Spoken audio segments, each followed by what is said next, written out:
अपने प्यारे सूरज को न्याय दिलाने के लिए बैठे हैं और ये भी दुआ कर रहे हैं कि सूरज जल्दी से कुशल तैयार होकर हमारे बीच दोबारा आए और उन बदमाशों का इलाज हो, वो लंबे समय तक सलाखों के पीछे रहे और दोबारा ऐसी हरकत नहीं करे और पुलिस उनका कपासन और चित्तौड़ के अंदर जुलूस निकाले पकड़ के।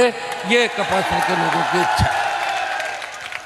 और इस जांच के अंदर अगर विधायक की खुद की भूमिका आती है तो मुख्यमंत्री जी से कहना चाहूंगा कि भजनलाल जी, आप तो वैसे ही मोदी जी को श्रद्धांजलि दे देते हो, इतने मजबूत हो, तो यहाँ तो श्रद्धांजलि देनी ही नहीं है, खाली पकड़ के पूछताछ करनी है।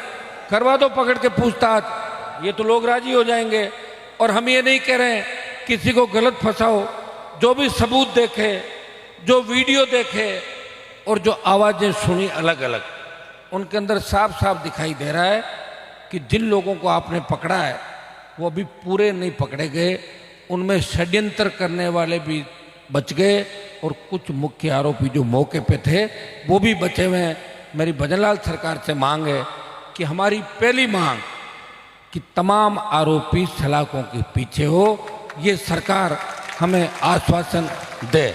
और सरकार हमें ऐसी बात कहे, सरकार की बात मानता कौन है? सरकार रात को कहती है और दिन में बदल जाती है, और दिन में कहती है रात को बदल जाती है। सरकार का ऐसा व्यक्ति हमें आश्वस्त करे कि इतने दिनों में गिरफ्तारी हो जाएगी।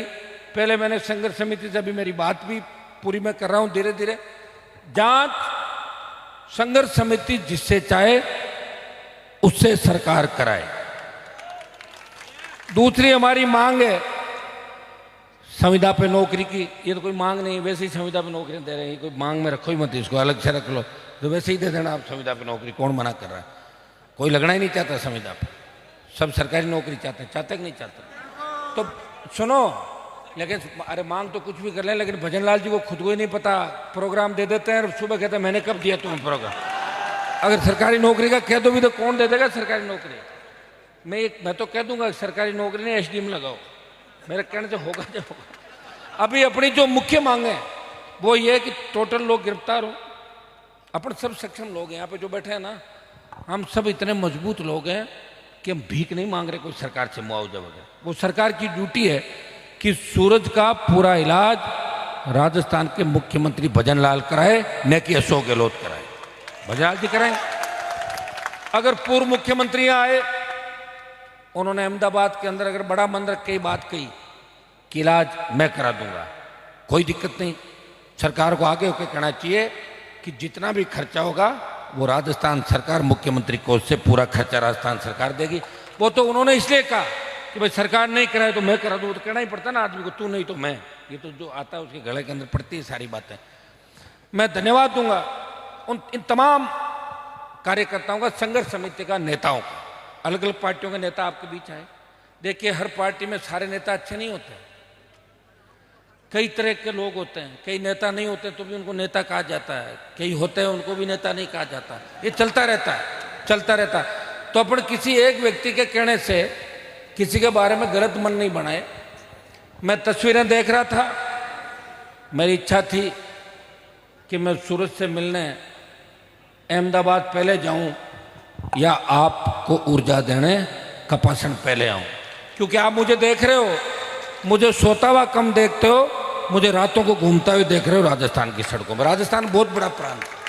जहाँ मैं खड़ा हूँ वहाँ से जो मेरा पहला कार्यक्रम जो सुबह 6 बजे पूरा हुआ था, उसकी दूरी यहाँ से है 650 किलोमीटर, कुछ और पड़ा होगा 250, कोलाइत के पास। पूरी रात चला था। ये तो ईश्वर की कृपा है कि अभी तक गाड़ी पंचर नहीं हुई, चल रही है। आप समझ रहे हो ना? बाकी मेरे साथ वाले बहुत से लोगों को मैंने देखा हष्ट पुष्ट बीमार पड़ गए, गड़बड़ हो जाती है। कई तरह की बुरी आदतें भी नेताओं के अंदर होती है, गड़बड़ हो जाता हूँ। प्रयास यही कर रहा हूँ कि मैं लंबी लड़ाई आपके लड़ूं, और मुझे लड़ने का शौक है, मुझे कोई लड़ने की आवश्यकता नहीं है।